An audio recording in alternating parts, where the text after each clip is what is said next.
da anticoagulação, né? Como ela mesma falou que essa revisão foi feita em junho do ano passado, a gente teve uma publicação agora, né? Um pré-print da análise interina dos 3 maiores trials de anticoagulação, e eles pararam os trials por futilidade no paciente grave, né? Então, talvez muito em breve seja uma má prática médica a gente anticoagular o paciente grave por Covid. Por mais que na nossa prática, talvez a gente tenha visto bastante paciente com dedímero elevado, e depois, quando vai fazer uma angiotomo desse paciente, quando ele melhora, e a gente consegue fazer essa angiotomo, a gente acha TEP frequentemente, mas talvez isso não seja uma grande evidência quanto 3 trials grandes, né? Um deles é o REMAP-CAP. Então, só para a gente ficar ligado nisso nas próximas publicações que vão vir por aí. Ótimo, Bruna. Acho que isso, de alguma forma, também sustenta o que a gente tem falado, né? Esse efeito trombótico da COVID, ele é um efeito principalmente da inflamação endotelial, da cascata de citocinas, e de que ela não é suscetível a ter profilaxia na fase inicial de prevenção com heparina. Então, é um mecanismo diferente. A gente faz heparina para poder conter trombo venoso, por remora sanguínea, por tríade de Virchow, né? Essa fisiopatologia da hipercoagulabilidade, da remora sanguínea, do doente que fica deitado, que faz trombose venosa profunda, tromboembolismo de pulmão, é um mecanismo diferente dessa inflamação endotelial que ativa fator tecidual e faz coagulação intravascular disseminada, que eventualmente acaba se caracterizando por uma trombose generalizada, que se vê muito isso no pulmão, dos doentes que morrem, que vão para anatomia patológica. Ela não tem um mecanismo fisiopatológico que possa ser prevenido com a administração do anticoagulante heparina. Ela é uma atividade inflamatória. Provavelmente ela é mais fácil de você se inibir isso com corticoide e com bloqueador de interleucina 6 do que com heparina. Okay?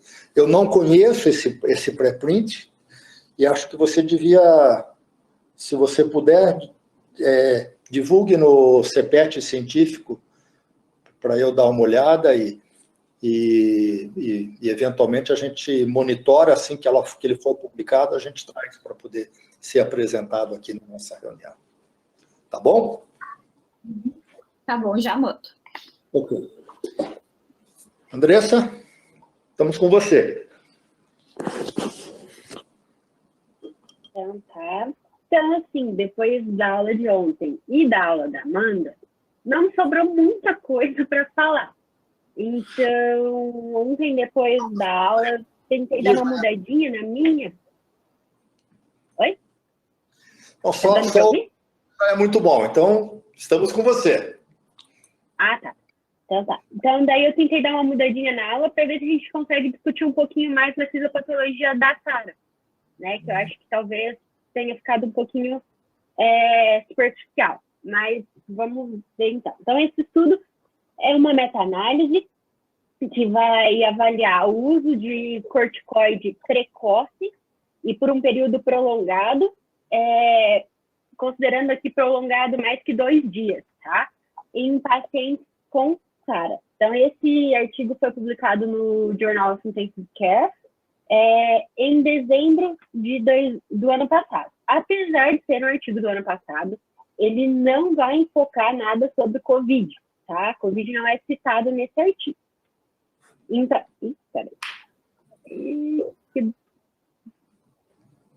peraí que não tá passando. Não. Aqui. Não passa. Peraí, só um pouquinho.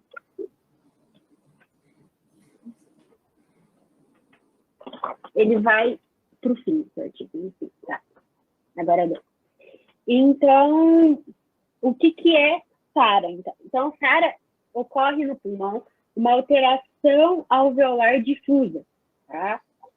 O que engloba essa questão de ter uma alteração alveolar difusa? Então, a gente vai ter um aumento de uma congestão capilar associada com, então, um edema capilar que vai fazer edema alveolar e vai causar esse dano difuso. Isso num primeiro momento. No segundo momento, a gente vai ter a formação de uma membrana hialina e, posteriormente, a gente vai uma membrana hialina com uma hiperplasia das células epitelial, e formando, então, um edema intersticial difuso, porque vai ter um comprometimento do endotélio, né? Então, isso é o que a gente vê frequentemente, tanto aqui no raio-x, quanto na tomografia, que atualmente vem sendo a nossa rotina diária nos pacientes com COVID, né? O que é importante dizer é que, às vezes, essa alteração, principalmente quando o paciente está muito tempo na UTI, começa a ter aquela, principalmente no raio-x, começa a ter aquela dúvida se isso seria congestão, se isso seria alteração de SARA. Então, assim, é algo que a gente tem que monitorizar e associar, então, com outros métodos também para ver volemia e tudo mais. A SARA, ela tem alguns fatores de risco, que eles são divididos entre direto e indireto. Então, o que seria um fator de risco direto para a SARA?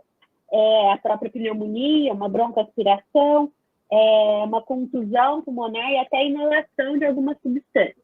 E o que seria, então, indireto? Seriam causas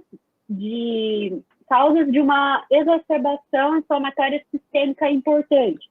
Então, por exemplo, a própria sepse, traumas que não seja torácico, pancreatite, por exemplo, uma SEC, um pós-operatório de cirurgia cardíaca, uma transfusão sanguínea, são coisas que podem ocasionar, então, SARA no paciente. Então, quando a gente vai tentar, o artigo ele diz muito em SARA moderada, SARA grave, mas como é que a gente, então, vai separar o que é uma SARA moderada e grave? Então, primeiro, para a gente fazer o diagnóstico. O diagnóstico é feito, basicamente, por exame de imagem, tá? Então, seria o raio-x ou a tomografia. A partir do momento que a gente tem um insulto, os artigos mostram que a gente tem até 7 dias após o insulto para a gente desenvolver essa questão de SARA, tá? E aí, com a classificação de Berlin, a gente vai classificar se seria SARA leve, moderada ou grave. Então, pensando em leve, a gente sempre vai fazer a relação PaO2 e FiO2. Uma relação entre 201 e 300 é leve, entre 101 e 200 moderado, e menor que 100 é uma SARA já considerada uma SARA grave, tá? Então, por exemplo, quando os pacientes que habitualmente a gente prova uma relação menor de 150, ele está ali naquela SARA moderada em direção à SARA grave. Quando a gente vai ver da parte microvascular, então, o que acontece? O que seria, então, o mecanismo que desencadeia tudo isso? Então, a gente tem um insulto ao endotélio e epitélio, tá? Que vai fazer algumas coisas. A primeira é uma fase que a gente diz de exudativa, onde a gente vai ter um dano endotelial e epitelial, que vai desencadear a imunidade inata, e com isso a gente vai ter um processo inflamatório, uma resposta que vai causar o acúmulo de fluido, e principalmente um fluido rico em proteínas, que vai ficar, então, no interior dos alvéolos. Com isso, a gente vai ter a ativação de macrófagos, que vão aumentar a quantidade de citocinas pró-inflamatórias, ativação de células T, e daí, vamos dizer assim, consolidar esse dano tecidual que a gente vai ter, tá? Causando, então, ativação endotelial e também microvascular. Daí as possibilidades de alteração de eventos microvasculares. Depois a gente vai passar para uma outra fase, seria a fase, alguns chamam de proliferativa, outros dizem como uma reconstrução. Então, o que seria isso? O epitélio, o endotélio, ele começa a se recuperar e começa a ter, então, a absorção desse edema, né? A gente vai ter uma reorganização de cada alvéolo. E daí uma terceira fase, que não é todo mundo que vai ter, que seria a fase de fibrose. Alguns, nessa fase de recuperação, reconstrução, se recuperam e está definido o processo. Outros, entretanto, vão ter uma resposta inflamatória tão importante, um dano tão importante, que essa fase de reparação, de reconstrução, não é suficiente. Então, vai ocorrer a fase de fibrose, onde vai ter deposição de colágeno, aumento de fibroblastos nesse tecido endotelial. E daí vai ser aquele momento que a gente vê aquele paciente que é difícil de desmame de ventilação, que a gente tem mais dificuldade em lidar. Então, onde que entra corticoide, então, nessa história? Porque os trabalhos falando, mostrando tanto corticoide. Então, assim, tanto a Society of Critical Care Medicine quanto a European Society of Intensive Care Medicine, nos guidelines de cada uma delas, eles recomendam o uso de corticoide para SARA moderado, por um tempo prolongado. Por que isso? Alguns estudos, até já estudos um pouco mais antigos, vamos dizer assim, eles mostram, principalmente com metilprednisolona, que com a dose por um período de 14 dias, ela diminui a mortalidade desses pacientes com SARA. Mas o porquê seria isso? Porque o corticoide, ele vai agir nessa via de anti-inflamatória, né? Então, nessa resposta anti-inflamatória. Vai diminuir as citocinas pró-inflamatórias, vai diminuir óxido nítrico sintase, que é responsável por aumentar radicais livres, diminui esse efeito de outras citocinas, efeito pró-coagulante, pró-trombótico, e a gente vai ter uma série de uma forma como um todo, uma modulação do sistema e da parte de inflamação. Por isso, os estudos, eles reforçam bastante essa parte do corticoide, tem vários estudos mostrando isso. Então, quanto à meta-análise em si, então, foi feita uma busca no dia 23 de junho de 2020 e uma nova busca no dia 1º de agosto dos artigos que obedeciam os critérios de inclusão. Essa seleção era feita por dois revisores separadamente, e caso tivesse alguma divergência entre eles, um terceiro revisor avaliava para um critério de desempate, né? Então, quais eram os critérios de inclusão? Pacientes maiores de 18 anos, início da corticoterapia prolongada em até 72 horas do diagnóstico de SARA, lembrando que ele considera corticoide prolongado maior que 2 dias de uso de corticoide, e que incluíam nos resultados diversas causas de mortalidade. Lembrando que o critério maior para incluir os estudos é que tinham que ser trials randomizados, né? Tinham que ter grupo intervenção corticoide, grupo controle, tá? Esse era o principal critério. Ao longo do caminho, então, foi sendo eliminados de acordo com duplicidade, de acordo com a metodologia dos estudos, para que chegasse, então, ao N final da meta-análise. E quais, então, que eram os endpoints dessa meta-análise? O principal, o primário, seria a mortalidade em 28 a 30 dias, isso era um grupo, e 60 dias o outro grupo. Depois, de forma secundária, eles avaliavam dias livres de ventilação mecânica, relação PaO2-FiO2 no 6º ou 7º dia, e eventos adversos, que cada um que foi tendo ali entre os grupos. Tá? Nesses eventos adversos, o que eles avaliaram? Infecção nosocomial, hiperglicemia e sangramento gastrointestinal. Então, nos resultados, a gente foi iniciado com 1.212 estudos, e após os critérios de inclusão e exclusão, sobraram quatro estudos. No total, foram 385 pacientes do grupo corticoide e 357 para o grupo controle. Todos os estudos incluídos eram estudos multicêntricos. Se o paciente recebeu o corticoide antes da randomização, era excluído esse estudo, então o corticoide tinha que ser exclusivamente após a randomização. Desses estudos foram incluídos 2 com SARA moderada grave e 2 pacientes com SARA induzida por sepsis. E 3 dos estudos, eles pregavam ventilação mecânica protetora, tá? Para a gente evitar a infecção de lesão. Então, o que foi achado de dado? Que o grupo controle, né, não intervenção, não corticoide, teve uma maior mortalidade tanto em 28 a 30 dias, quanto em 60 dias. E os 2 com uma diferença estatística significante, tá? Nos 2 grupos. Quanto aos dias livres de ventilação, de volta, no paciente do grupo com intervenção, teve maior dia livre de ventilação. Em média, analisando os 4 estudos, foi uma média de 3,4 dias a mais livre de ventilação do que o grupo controle. Tá? E a relação PaO2 FiO2, a mesma coisa, também maior no grupo corticoide. Tá? Isso vendo ali no sexto ou 7º dia. Então, até agora, positivo bem positivo o uso do corticoide.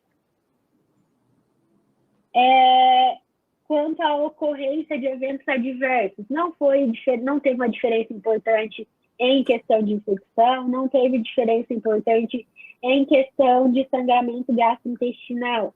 Mas, assim como a gente frequentemente vê na prática, o grupo que recebia corticoide, ele tinha uma maior incidência, níveis glicêmicos mais altos, então, maior incidência de hiperglicemia.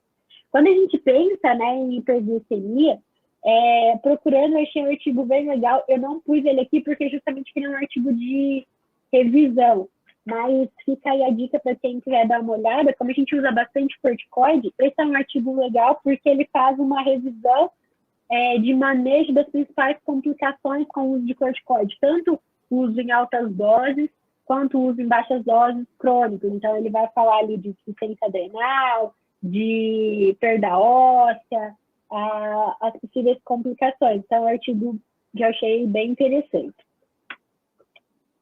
E quando a gente pensa, então, tomando tudo isso, o artigo ele fez uma categorização, vamos dizer assim, dos achados. Então, como a gente vai dizer, ele classificou em grau da probabilidade de que esses eventos encontrados no artigo, então, diminuição de mortalidade e tal, que eles correspondam a uma realidade, né? A chance de se tornar real. Então, ele foi dividido em grau, vamos dizer assim, alto, em que tem uma grande chance mesmo de corresponder à realidade, moderado, então, meio que intermediário ali, baixo, com pouca chance, e muito baixo é, tipo, praticamente improvável que isso corresponda à realidade. Então, o que a gente teve que foi mais significativo, então, que maior chance de corresponder à realidade, então, seria a diminuição da mortalidade mesmo, tanto no grupo 1, 28 e 30, quanto no grupo 2, com 60 dias, e a hiperglicemia. Foram os 3 itens que mostraram maior significância. Mas esse estudo ele tem limitações. Algumas dessas limitações, então, são apenas 4 estudos randomizados, né? A metodologia desses estudos são muito diferentes. O tipo de corticoide usado, tem alguns viés de seleção, também tem a questão de alguns deles, principalmente um deles ter o término precoce, então isso limita bastante o estudo. A variedade de critérios da inclusão da SARA, por exemplo, foi colocado pacientes com sepsis, né, que foi SARA devido a sepsis. Mas a gente sabe que o uso do corticoide já é bem definido na literatura que a gente usar no paciente com sepsis. Então, será que essa alteração da mortalidade foi porque a gente usou o corticoide no paciente que está cético ou porque ele estava com SARA? Então, essa é uma limitação do estudo.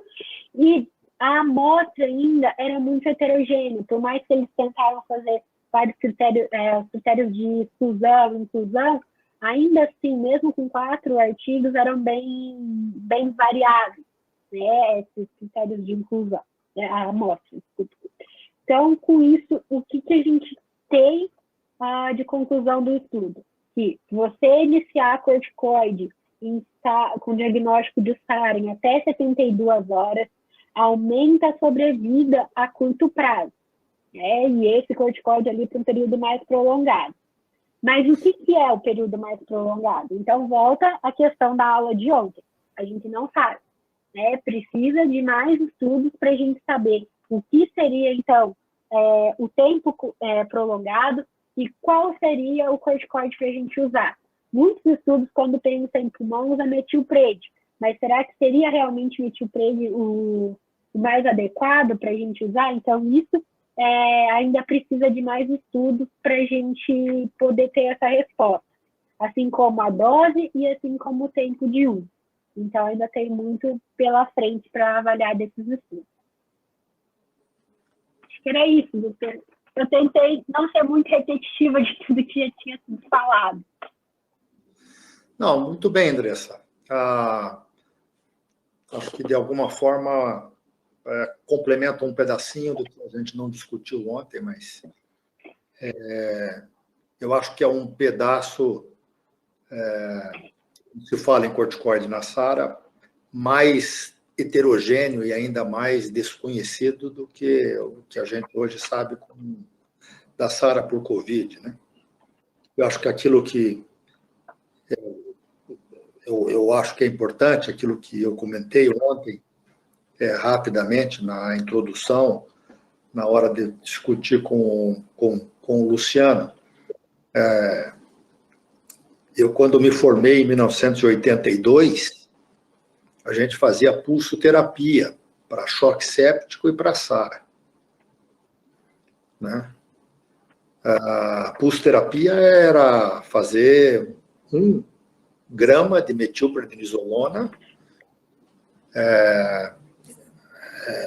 diluía num sorinho, fazia em 1 hora, e fazia 3 sessões, dia 1, dia 2, dia 3.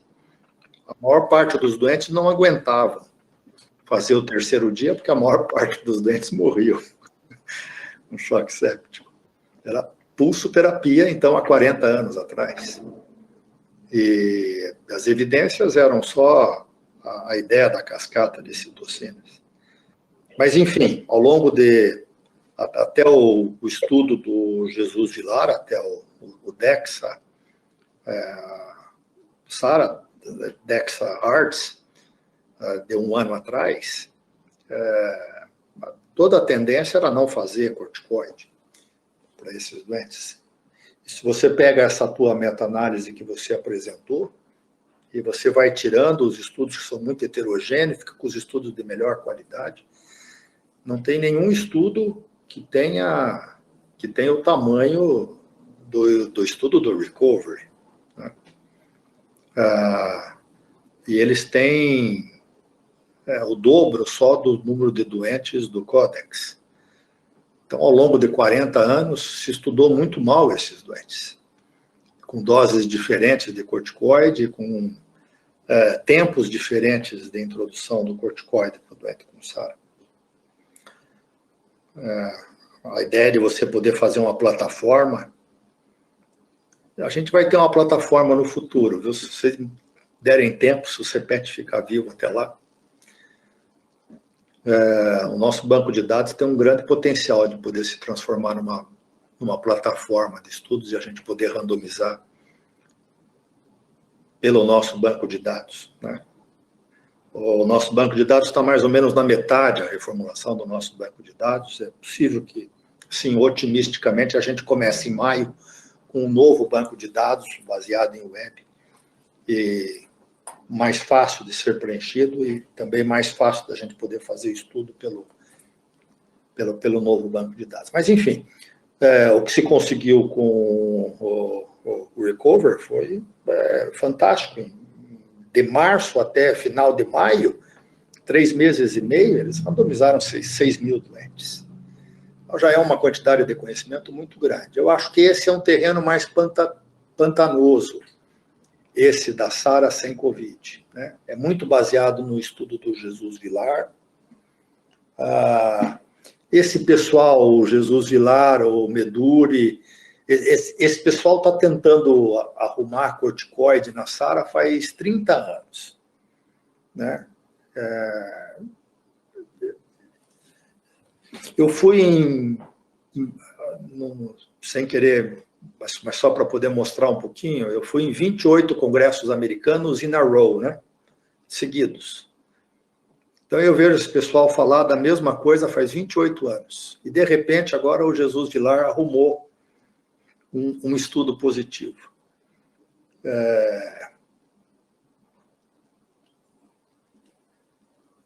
Enfim, já jantei com esse cara, não confio muito nele, sabe? É muito, meio... Eu ia ser... ia fazer um comentário ruim, mas enfim, acho assim, que tirar essas coisas de que esse pessoal está tentando, de alguma forma, arrumar um jeito de poder fazer um estudo dar positivo, e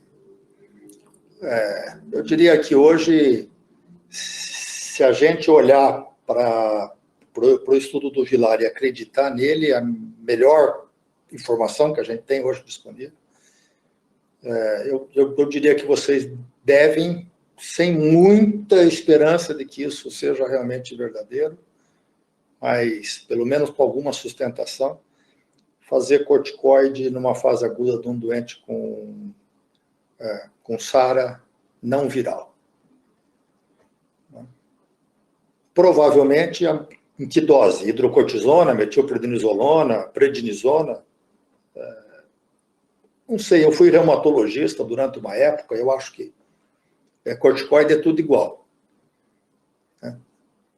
Então, desde que você tenha equivalência, pode usar qual corticoide vocês quiserem. Acho que dexametasona é uma bela de uma escolha.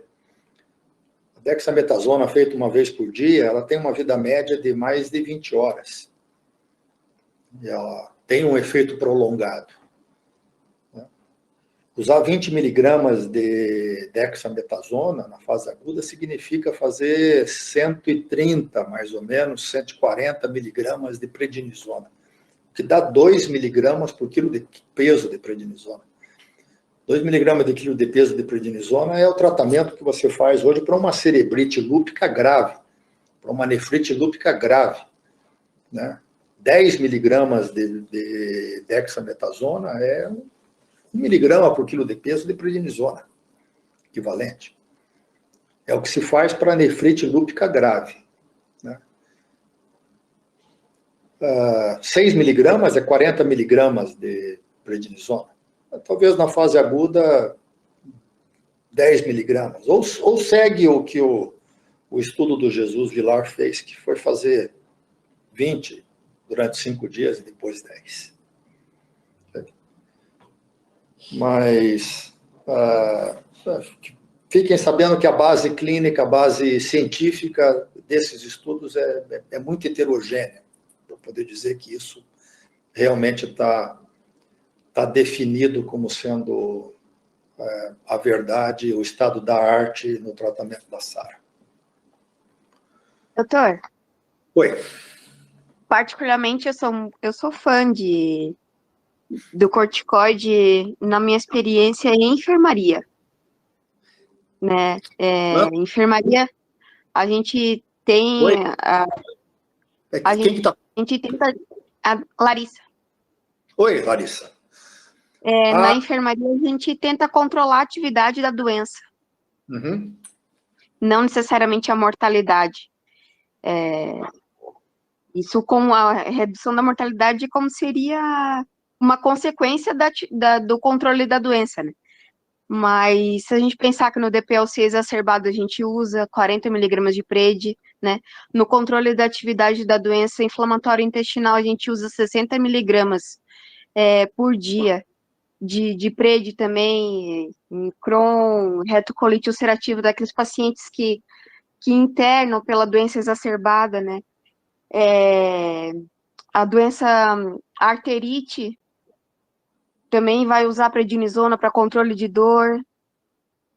Então, a gente vê que isso é bem usado, assim, na parte da enfermaria, e a gente poderia usar também um pouco mais na UTI também, porém, né, os estudos ali, como bem a Andressa mostrou, né, é muito heterogêneo, e aí, como tem um amplo tipo de corticoide, de intensidade de cada um, e não sabe quanto tempo usar, eu acho que por isso que não se bate o martelo ainda, né?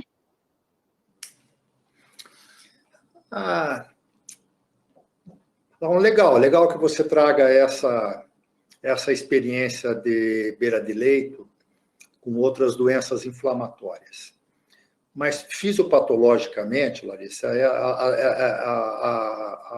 a inflamação crônica é muito diferente da inflamação aguda, da resposta aguda ao trauma, a resposta aguda a uma infecção.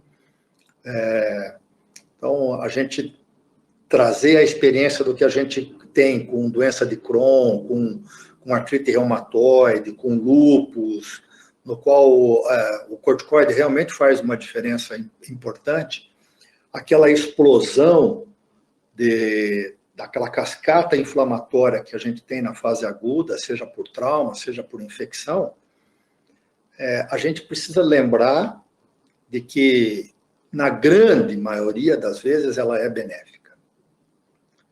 Né? Nós evoluímos filogeneticamente porque nós respondemos com inflamação ao trauma. Quando a gente bate uma perna, quando a gente se queima, quando a gente tem uma infecção, faz parte da natureza biológica, frente a uma situação aguda, você responder. E essa lesão inflamatória, ela, na maior parte das vezes, ela leva à cura e à resolução do tecido que está lesado. E ela não é crônica e sustentada como por exemplo, uma doença de Crohn, uma artrite reumatoide, um lúpus.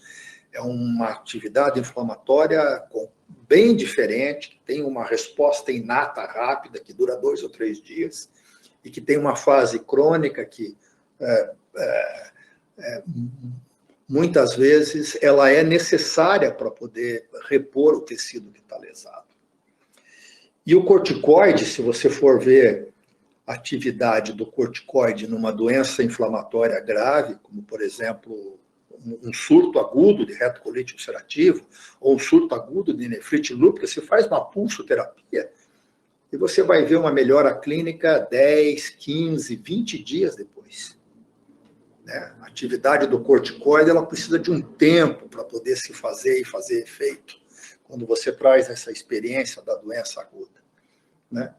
Então, na maior parte das vezes, as nossas doenças agudas com as quais nós lidamos, nós falamos de uma resposta inflamatória que 10, 15, 20 dias depois, ela já não existe mais. Então, não é fácil. Houve uma tentativa na década de 70, na década de 80, na década de 90, de se utilizar corticoide. Ontem falei uma frase, existem mais de 1000 razões para poder se usar corticoide na fase aguda das doenças críticas. Foi usado muito em trauma, se usou. Deve ter mais ou menos uns 300, 400 estudos com relativa boa metodologia de corticoide na sepse. E só tem uma razão para não usar. O Córticos randomizou 300 doentes com corticoide, sem corticoide, e não funcionou. Eu não tenho compromisso nenhum a favor ou contra o corticoide. Mas a gente tem que olhar para os dados, se eles são robustos ou não são robustos. Acho que existe uma robustez de dados para poder usar corticoide no Covid, porque o Covid também se mostrou ao longo do tempo, esse Covid grave, esse Covid que interna no hospital, que precisa de oxigênio, ele é um COVID diferente do que as outras lesões, né? Hoje vocês internam um doente, intubam um doente, pode esquecer que esse doente vai ficar, na média, 2, 3 semanas entubado, né? Se você fizer uma tomografia, 10 dias depois que ele internou, ele está lá cheio de inflamação no pulmão ainda. Então, ele tem mais chance de poder, esse doente, de poder responder à utilização do corticoide. Agora, você vai me dizer que um doente que faz uma bacteremia por uma sepse de catéter, que rapidamente ele faz choque, e ele faz injúria pulmonar, de que esse doente ele deve receber 20 miligramas de prednisona, de dexametasona, e que ele vai ter a mesma resposta, eu ainda não estou convencido. Porque a grande maioria desses doentes, quando eles fazem SARA por uma infecção bacteriana, não é uma SARA que se sustenta durante 2, 3 semanas, como são esses doentes. A maior parte desses doentes, quando eles sobrevivem, 3, 4 dias depois, tirou da máquina. E o pulmão está muito melhor, recuperado. Aqueles doentes que ficam mais crônicos, talvez possam se beneficiar mais com o corticoide. Enfim, tem várias coisas para poder serem estudadas, né? A melhor evidência que a gente tem hoje, mas ela é fraca, é de que um doente com SARA moderada a grave, na fase aguda, ele pode receber 20 miligramas de dexametasona durante 5 dias e 10 miligramas por mais 5 dias. Mas ela é muito mais fraca, essa sustentação, do que nas outras. Ok? Alguém quer fazer mais algum comentário? Então, obrigado pela atenção hoje. Desculpa o meu atraso. E nós voltamos na terça que vem. Tá bom? Hemorragia subaracnoideia. Vamos estudar alguma coisa de neuro a mais na semana que vem. Tá bom? Vou encontrar alguma coisa para a gente poder estudar das 6 às 7.